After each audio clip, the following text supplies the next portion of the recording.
Halo, apa kabar? Shalom. Senang sekali berjumpa di dalam bersama-sama menelaah firman Tuhan.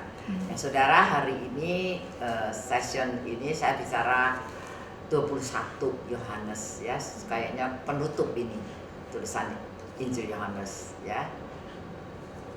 Jadi saudara, setelah kami sudah belajar banyak ya, mempelajari pribadi Yesus Kristus ya, dari ayat 4 pasal 14 yang saya tekankan, yaitu Yesus Kristus dengan janji-janjinya dan Roh Kudus. 14, 15, 16, 17 sampai sekarang 21. Ini semua penggenapan janji-janjinya Dia. Mari saudara sekalian kita berdoa. Bapa kami yang bertata dalam kerajaan surga, Roh Kudus, Engkau yang telah menggerakkan penulis-penulis Alkitab, dan Engkau juga yang akan menerangi setiap orang yang dengan penuh pengharapan menengadah di hadapan-Mu, minta pencerahan dari Engkau. Tuhan, semua pemikiran-pemikiran kami Tuhan kosongkan, beri pola pikir-Mu dan isi hati-Mu sesuai dengan apa yang pernah Kau inspirasikan, firman-Mu, kebenaran-Mu melalui penulis si Yohanes ini. Tuhan, walaupun kami berjarak dengan tahun yang begitu panjang, begitu jauh, budaya begitu beda, tapi Tuhan, dengan satu kuasa Roh Kudus, kami percaya Engkau dapat mempersatukan pikiran-pikiran itu dan kebenaran itu. Ya Tuhan Yesus, tolong hamba-Mu, beri firman-Mu sendiri, beri pencerahan. Tolong teman-teman kami yang mau belajar firman Tuhan ini. Biar firman ini menerangi dan menghidupkan hidup kami.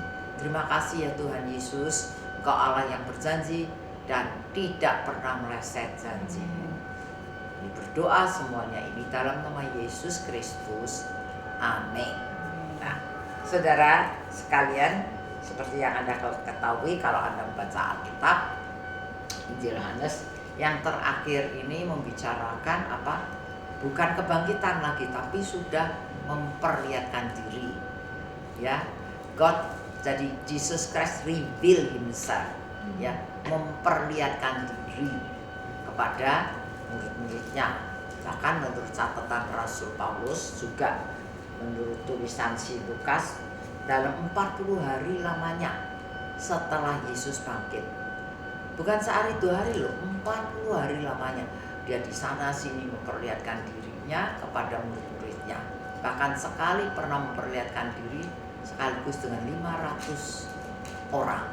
Nah, itu tulisan Rasul Paulus di dalam 1 Korintus asalnya 15 kalau saya nggak ingat, ya nggak salah.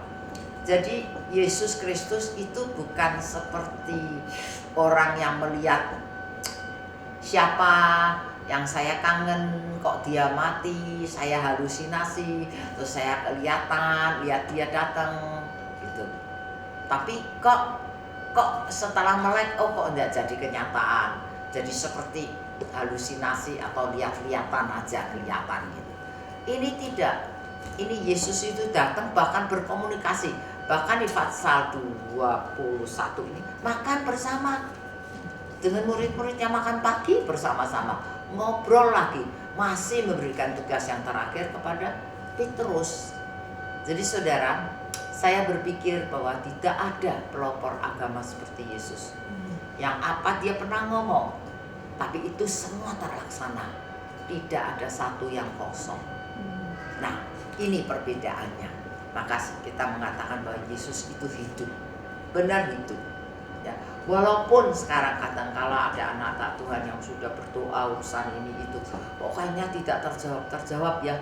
Apa Yesus hidup enggak ya? Apa Yesus dengar doaku apa enggak ya? Apakah Roh Kudus masih bekerja atau enggak? Ya, nanti session selanjutnya saya jawab. Nanti di dalam Kisah Rasul-Rasul pasal 1. Sering doa kita, sudut pandang kita dan yang dipandang oleh Yesus berbeda. Padahal kita udah dijawab, cuma kita nggak tahu aja. Ya, itu. Nah, sebab itu ini kita bicara dulu 21 Injil Yohanes. Nah, karena tidak ada waktu kita membahas semuanya, yang di depan ini saya hanya lewati dengan cepat. Pada waktu itu murid-muridnya Petrus ya khususnya mengajak teman-temannya, ayo kita tangkap ikan lagi ya di tepi Danau Tiberias ya. Di situ dia nangkap ikan lagi, dan perasaan mereka ya kami nggak tahu, mungkin kayak kehilangan gitu ya. Setelah itu waktu mereka menangkap semalaman bahkan nggak dapat ikan, lah kok lihat Yesus di seberang sana, tapi mereka nggak yakin, nggak tahu benar atau tidaknya. Akhirnya berkomunikasi, benar itu Yesus. Bahkan Petrusnya itu sambil cepat-cepat nyamperin ya. Dan akhirnya mereka bersama-sama di dalam satu kapal dan menangkap ikan yang semalaman Petrus tangkap gak dapat. Sekaligus dapat ikan sebanyak berapa? 153 ekor ikan ya. Nah setelah itu naik ke daratan, bahkan Yesus mengajak mereka sama-sama makan pagi. Ada kan saudara, kalau saudara baca, ikan itu yang tadi baru ditangkap, wah seger banget ini ya, langsung dibakar, langsung mereka makan. Tapi di antara mereka belum ada satupun yang berani nanya-nanya gitu loh, bingung Yesus bener apa enggak ini gitu ya, kok nyata, kok sama seperti dulu gitu ya. Akhirnya Yesus yang buka mulut dulu, ngomong ya, ngobrol dengan mereka.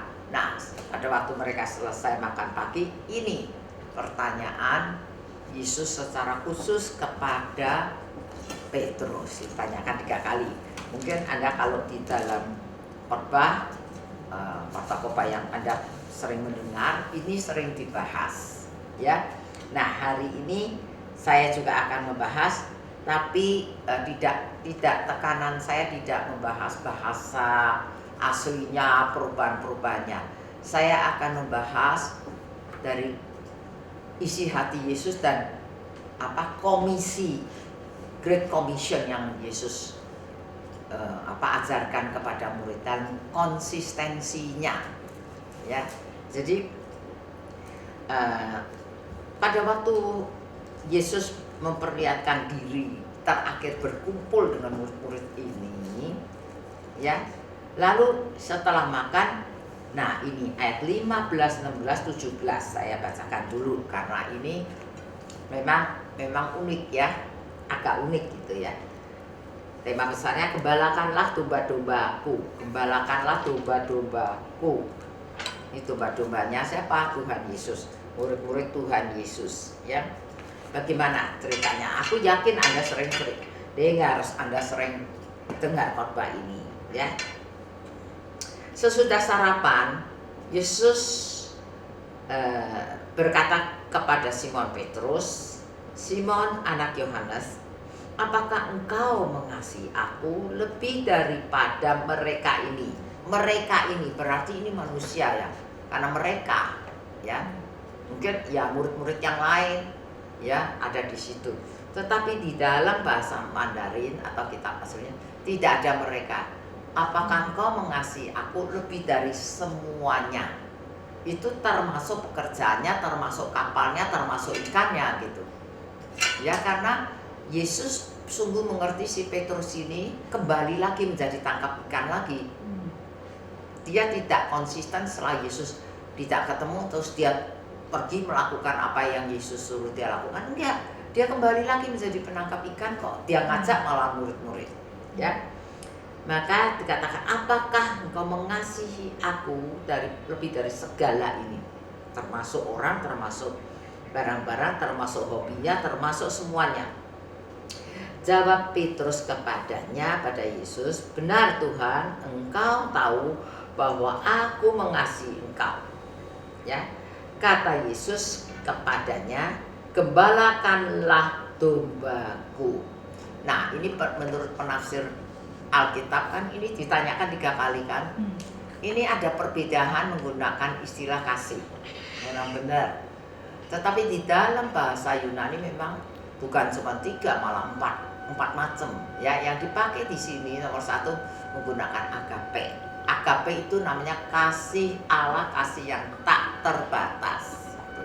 Jadi Petrus ditanyakan dengan ukuran kasih yang sebegitu besarnya, tak terbatas, dia nggak sanggup. Makanya pada waktu dia menjawabnya, dia menggunakan kasih bukan agape tapi philia. Philia itu kasih sesama, kasih manusia yang terbatas. Yesus nanyakannya dengan ukuran kasih tak terbatas, Petrus menjawabnya dengan kasih yang terbatas. Nah, ini karena bahasa Indonesia nggak kelihatan, ya.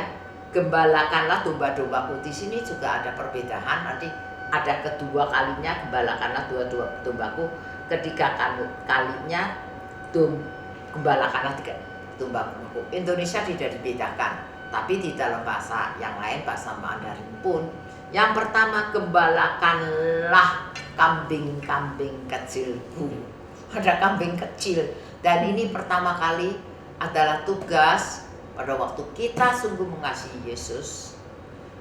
Kita harus mengasihi sesama, tetapi terutama mengasihi yang paling lemah di antara domba-domba Yesus. Jadi saudara sekalian, tugasmu dan tugasku, tugas gereja itu yang harus diperhatikan tuh orang-orang lemah sebetulnya. Orang yang paling miskin, janda, yatim piatu. Itu tertulis di dalam Kisah Rasul-Rasul kan? Program Kisah Rasul-Rasul kan? Sampai khusus membentuk satu komisi namanya kelompok diakonia yang namanya majelis zaman itu. Harus dipenuhi roh. Urusannya apa? Urusan janda, urusan makanan janda, urusan diakonia, urusan yatim piatu.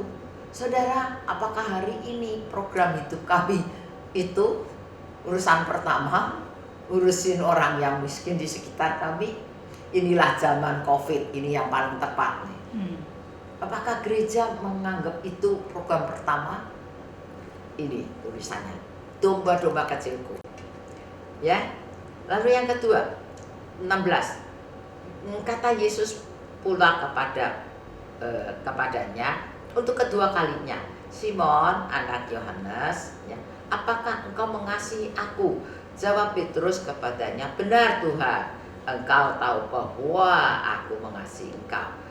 Kata Yesus kepadanya, gembalakanlah domba-dombaku. Nah, karena Yesus menanyakan dengan ukuran kasih yang tinggi, kasih Allah tak terbatas, Simon Petrus menjawabnya dengan kasih yang kedua, bukan top, kasih sesama yang terbatas. Yesus merendahkan. Pertanyaan kedua, Yesus menggunakan istilah filia juga. Jadi Yesus merendahkan. Yesus tahu kamu nggak sanggup tuntutanku agape. Oke, Yesus menurunkan standar. Jadi menggunakan kasih yang filia itu, yang kasih sesama. Ya, tapi Simon Petrus menjawabnya, ya, aku mengasihi dengan kasih sesama. Sama dengan pertanyaan pertama. Tapi yang Yesus katakanlah, gembalakanlah domba-dombaku. Ini ada bedanya lagi. Karena bahasa Indonesia mau domba-dombaku. Kalau kita lihat di dalam bahasa Mandarin atau bahasa enggak, tadi yang pertama domba-domba kecil. Artinya apa?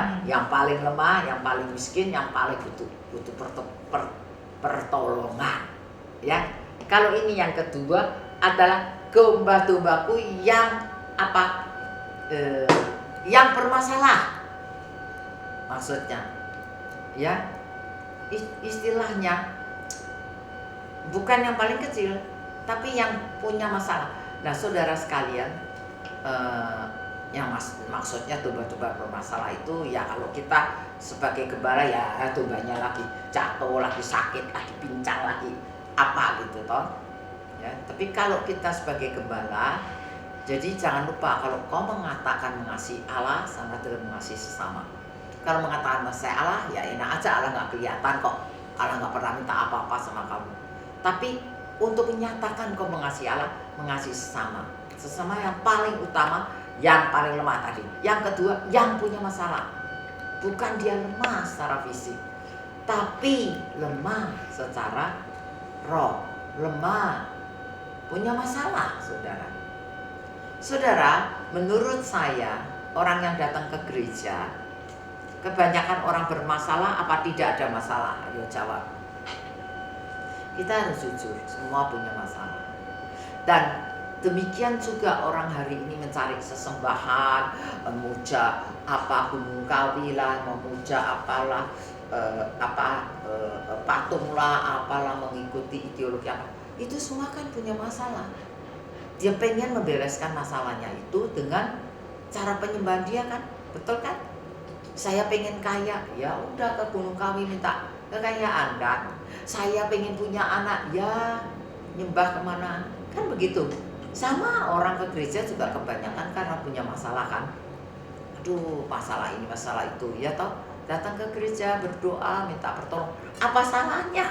Saya berpikir tidak ada salahnya, ya.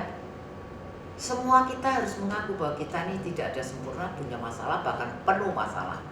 Tetapi masalah yang utama tidak pernah terjawab dimanapun. Saya ulang, masalah utama kita ini, Anda dan saya, tidak pernah benar-benar terjawab dimanapun sesembahan Anda. Sebetulnya masalah pertama Anda dan saya adalah masalah kehilangan jati diri di depan Allah. Itu masalah pertama kita. Kita lost, kita kehilangan jati diri. Allah menciptakan kita untuk menjadi anaknya, serupa, bahkan dikasih tubuh, jiwa, dan roh yang bisa berkomunikasi dengan dia. Tapi anak ini nggak jadi anak akhirnya, lost. Ini kesedihan terbesar untuk dunia ini, saudara. Kehilangan jati diri manusia itu adalah manusia putus hubungan dengan Allah. Manusia tidak kenal Allah sejati sang penciptanya yang mengasihi dia penuh dengan kasih karunia, mencari dan mau membawa dia kepada kambing dombanya. Nah, itu sebabnya saudara, kalau gereja tidak bisa benar-benar memberi jawaban kepada ini, the lost sheep ini, domba-domba yang hilang, sesat-sesat ini, gereja belum berfungsi benar. Kalau pelayanan kita belum memulihkan manusia-manusia yang penuh masalah. Masalah itu membawa kita kepada Tuhan. Masalah itu memulihkan kita hubungan dengan Allah, beres, nanti hubungan dengan sesama. Ya toh? Banyak masalah di sini. Yang paling gampang, yang paling umum saya katakan, karena kita buka sekolah doa, tidak mengampuni, dendam terus sama si A, si B, si C, sama orang keluarganya sendiri, bahkan suami kepada istri, istri kepada suami. Selama Anda belum bisa mengampuni oleh karena kasih Allah yang telah mengampuni Anda terlebih dahulu, Anda adalah manusia yang terkatung-katung, bermasalah terus, walaupun Anda keluar masuk gereja, walaupun Anda jadi pendeta. Saudara, ini tekanan yang kedua, penggembalaan yang dimaksud yang di dalam kalimat-kalimat ini. Saudara sekalian, sesungguhnya makin kita kenal Tuhan, makin kita kenal di dalam tuntutan kekudusan seperti yang apa yang Tuhan mau, dan makin kita takut, hormat, dan kepingin taat saja kepada firman-Nya. Karena kalau tidak, kita tidak pernah menikmati hadirat Dia dan tidak pernah menikmati sukacita di dalam Dia. Nah, itu jangan harap engkau di luar kerajaan Allah. Nah, kerajaan Allah adalah sukacita damai sejahtera di dalam Tuhan. Bukan masalah kaya miskin loh. Bukan masalah kamu pintar khotbah, enggak loh. Bukan masalah kamu banyak pengikut. Bukan masalah engkau terkenal. Ini loh saudara. Ya, ini yang dipakai oleh yang kedua. Berat loh saudara. Ya, yang ketiga, makanya lu jangan ketawain si Petrus. Kok sampai ditanya 3 kali, goblok banget lu terus Petrus. Lah, lihat nih yang ketiga ya, Tuhan mengatakan apa? Yang 17 ya. Kata Yesus kepadanya ini untuk ketiga kalinya, Simon anak Yohanes, apakah engkau mengasihi aku? 3 kali pertanyaan yang sama. Saudara, saya ingin tanya, kalau ada orang yang sama di tempat yang sama, menghadapi kita yang sama, bertanya pertanyaan ketiga kali, sebel nggak? Ya apa-apaan nih, lu nggak percaya jawaban gue ya? Lu anggap gue buta tuli, lu anggap gue nggak dengar pertanyaan. Sedih, ini Petrusnya sedih, dilihat nih, kita langsung Petrus mengatakan dia sedih hati, ya Tuhan, masuk lu nggak percaya sih jawaban saya, kan gitu kan? Masuk saya dicurigai sih, ya sedih hati Petrus. karena Yesus berkata itu ketiga kalinya, apakah engkau mengasihi aku? Dan ia berkata kepadanya, Tuhan, engkau tahu segala sesuatu. Engkau tahu bahwa aku mengasihi engkau. Kata Yesus kepadanya, gembalakanlah domba-dombaku. Nah, ini bahasa Indonesia yang tidak jelas ya. Dikatakan gembalakan. Nah, Tuhan engkau tahu ya. Tuhan engkau tahu isi hati saya. Tuhan engkau tahu kejujuran saya.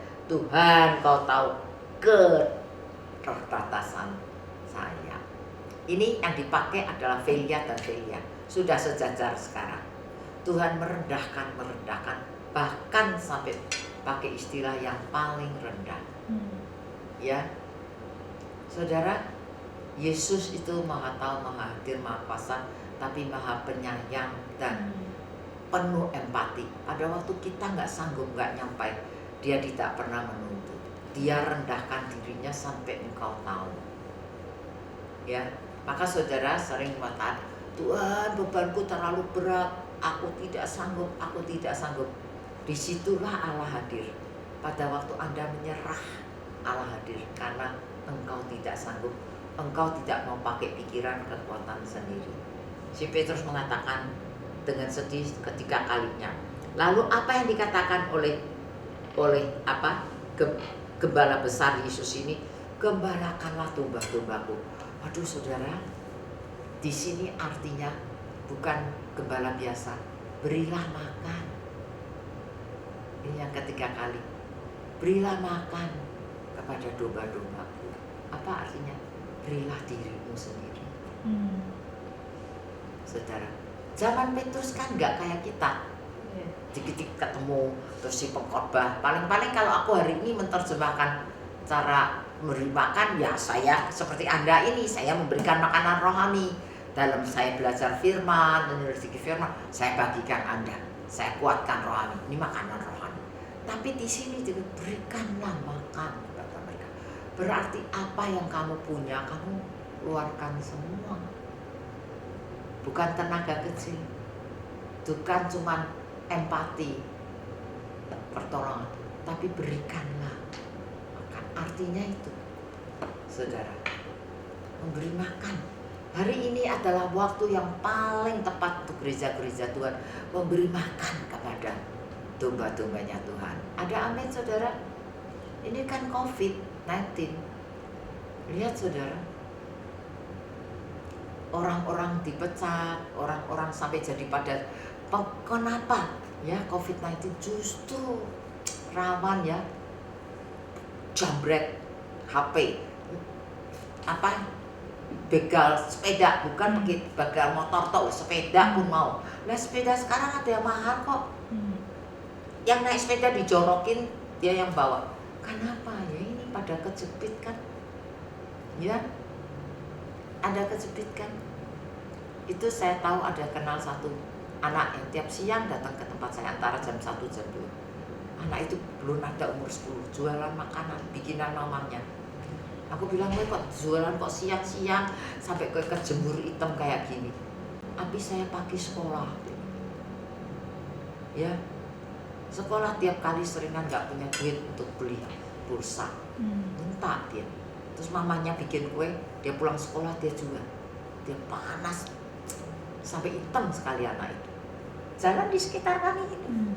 Saya tanya, papimu kemana? Dia gak berani jawab. Dia terus ngomong papanya mati. 1 kali kami selidiki sampai ke rumahnya, nggak mati. Papinya di penjara karena jambret ini handphone. Papinya ini ya, di itu di layout, nggak punya kerjaan. Dia masih punya adik kecil baru umur 2. Ya itu karena terpaksa. Dia bukan tukang jambret, sekali jambret dia ketangkep. Ini lagi di penjara, nggak tahu berapa bulan. Tapi saking malunya anak ini, dia nggak ngomong papiku jambret, ditangkap masuk penjara, nggak berani dia ngomong papinya mati. Saya nggak tega lihat. Ini keadaan saudara bukan satu, banyak. Ya, dari satu sisi kita bilang aduh keamanan jadi kota jadi nggak baik. Tapi dari satu sisi kita melihat ada orang saking kepepet kepaksa, jadi berbuat-buat seperti itu. Maka kan yang ketangkep banyak sekali, saudara. Nah, Petrus dihadapkan untuk memberikan dirinya, beri makan. Artinya kamu punya apa, kamu berikan apa. Itu zaman Tuhan Yesus loh. Saudara, yang perlu kami doakan sekarang ini, mungkin kami gereja bukan kaya raya yang bisa, tapi seberapa bisa dilakukan. Itu harus dilakukan. Saudara, saya pernah sharingkan belum, nama saya nonton dari TV loh. Satu ibu, saya lihat kayaknya orang bangsa Singkawang atau gitu. Aku lihat logat ngomongnya ya, ibu ini, tapi tinggal di Jakarta ya, bawa mobil kayak Luxio gitu loh ya, tapi terus pinggirnya itu dibuka, terus ada kayak meja-mejanya, kayak orang mobil yang dijadikan toko jualan makanan tuh, kayak gitu. Dia tiap hari memberi makan 500 orang loh, ibu ini. Ya ditanya dari mana, nggak mau jawab. Dia bawa pembantunya, dia bawa beberapa orang turun dari situ, orang sudah pada nunggu. Dia tidak ngasih bungkusan, tidak ngasih daun, antri sekitar itu bawa piring masing-masing, dikasih nasi, dikasih sayur 5 macam-macam. Tapi orang-orang hanya diminta 2.000, cemplungin uang di dus, 2.000 dapat makanan dengan 5 macam sayur. Tiap hari dia diwawancara, aku dengar tiap hari dia pindah tempat, Sabtu dan Minggu enggak, jadi 5 tempat tiap hari dia, 500 makanan. Jadi 5 hari dia 5 hari seminggu sudah bagi 250 ya, 2.500 orang diberi makan sama dia. Dan dia nggak ngambil uangnya itu. Ditanya kenapa nggak 10.000 gitu, enggak, cuma 2.000. Kenapa? Dia bilang untuk operasional. Jadi saudara, itu uang nanti dia kasih itu loh, yang orang-orang Babinsa, apa orang-orang sekitar itu loh, yang manggilin itu loh, yang jaga jarak 1 meter pakai ini, terus bawa piringnya. Dia nggak ada bungkusan, nggak boleh bungkusan bawa pulang. Ayo, di situ uang operasional. Saya pikir ya saudara, saya malu loh, saya sebagai orang Kristen tadi, kok dia punya ide gitu. Kalau kita nggak sanggup, kita bisa kumpulin uang, kita bisa pakai ibu-ibu yang seperti ini ya, datang ke tempatnya orang, tempat pembuangan sampah segunung, dan di situ bagi ya. Saudara, ini yang dimaksud Tuhan. Memang sekarang ini sudah saatnya, saudara, orang lapar diberi makan ya, orang dahaga diberi minum. Ini yang dimaksud, gembalakanlah domba-dombaku. Nah saudara, pada waktu saya merenungkan ini, saya bilang waduh, ini tepat sekarang ini. Ini tidak mungkin, tidak ada maksud Tuhan gereja ditutup sekian bulan lamanya. Ya dari pihak gereja mungkin uang maintenance fee nggak punya ya kan, pembersihan gedung tetap, pegawai-pegawai gereja tetap ya toh. Ya kalau yang khotbah bisa pendetanya sendiri ya toh. Mungkin persembahannya kurang banget ya toh dari pihak gereja, tetapi dari pihak jemaat banyak kehilangan kerjaan ya. Mau cari kerjaan tidak segampang itu ya. Bahkan anak-anak sekolah harus melalui Zoom, melalui ini kan semua pulsa. Nggak semua keluarga punya laptop atau punya ya pakai handphone. Lala papa mamanya seorang 1 handphone katakanlah, anaknya 3 ya berebut ya toh. Handphone itu perlu pulsa saudara, benar nggak? Adakah donatur pulsa saudara? Jadi kebutuhan manusia yang sangat vital ini menggugah gereja-gereja harus melakukan apa yang ditanyakan, pertanyaan-pertanyaan Tuhan Yesus kepada Simon Petrus. Gereja hadir sebetulnya adalah pola kingdom of God, instrumen kingdom of God. Tapi gereja itu sendiri bukan kingdom of God. Dia instrumennya. Dia making kingdom people. Dia memperankan karakter-karakter kerajaan Allah. Dan dia membentuk orang-orang punya karakter kingdom. Dan dia mengutus orang-orang yang mau pergi ke tempat yang tidak dikenal. Itu sebetulnya tujuannya. Maka Tuhan sedang mengubah pola pikir kita semua.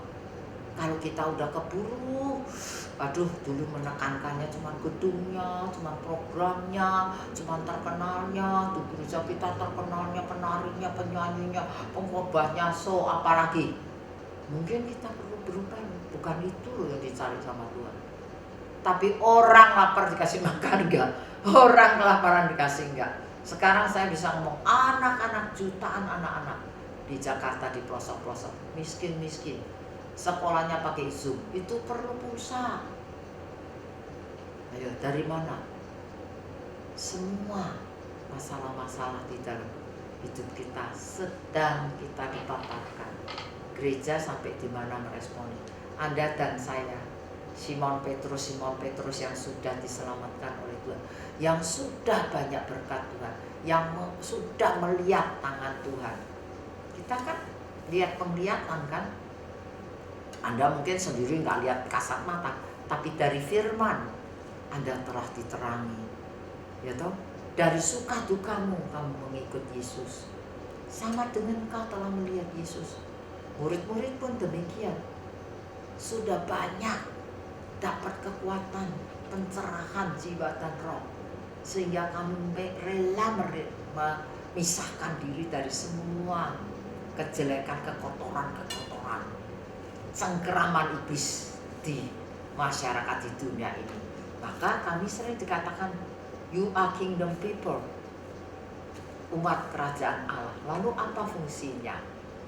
Saudara, biarlah kiranya penutup dari tulisan Injil Yohanes ini menggugah saudara dan saya untuk mendapatkan jati diri yang benar di depan, di dalam garis panggilan Allah sebagai kingdom people.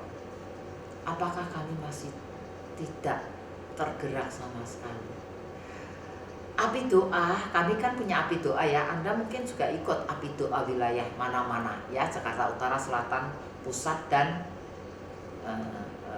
Barat, Timur, Barat, Pusat. Bahkan sekarang kami api doa ditekankan lagi, ada yang di Karawaci, Gading Serpong, Tangerang. Kami api doa sekarang ini ajaran kebanyakan dari saya dan terus diterjemahkan, diuraikan dan dipraktekkan di dalam api-api doa ini. Gerakan Natal kali ini kami gerakan secara membagi pulsa kepada tetangga, kepada jemaat yang miskin-miskin, yang anaknya tiap hari harus Zoom sekolah gitu. Jadi tidak membagi bingkisan dengan apa, membagi pulsa, daftarin orang-orang, anaknya berapa, sekolahnya berapa. Itu tidak sejam loh. Orang sekolah itu ada 2 jam, 3 jam, ada yang 4 jam. Saudara, itu makan pulsa loh, nggak murah. Jadi kami kumpulkan uang untuk itu sekarang, membagi pulsa. Mari saudara, kita lakukan apa saja yang bisa kita lakukan menjelang Natal di dalam masa-masa COVID ini. Mari kita berdoa.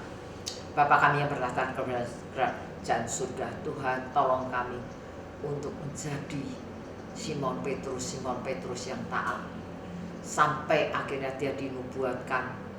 Pada masa mudanya dia boleh pergi, semau dia pergi, tapi masa tuanya dia akan diikat oleh orang, dibawa ke tempat yang dia tidak rela pergi. Itulah tandanya nubuat dari Yesus Kristus, dia siap mati syahid. Tapi dia tidak mengingkari itu. Sampai di kisah Rasul-Rasul kami melihat akhirnya Petrus benar mati syahid. Bapa yang di surga, kami dapat gambaran dalam firman-Mu ini. Tetapi tidak semua orang namanya Simon Petrus. Tidak semua orang Tuhan panggil untuk menjadi martir. Tapi apapun yang ada di tangan kami, yang kami dapat lakukan sekarang ini, biarlah kami mendengar suara-Mu sekali lagi. Adakah Engkau mengasihi aku? Lalu jawabnya apa? Kalau sungguh, gembalakanlah domba-dombaku. Tuhan, tolong kami untuk mempunyai beban mengasihi sesama, menolong sesama dengan segala keberadaan kami. Demikian hamba-Mu berdoa sehingga COVID ini menjadi berkat bagi kita semuanya. Kami berdoa dalam nama Yesus Kristus. Amin.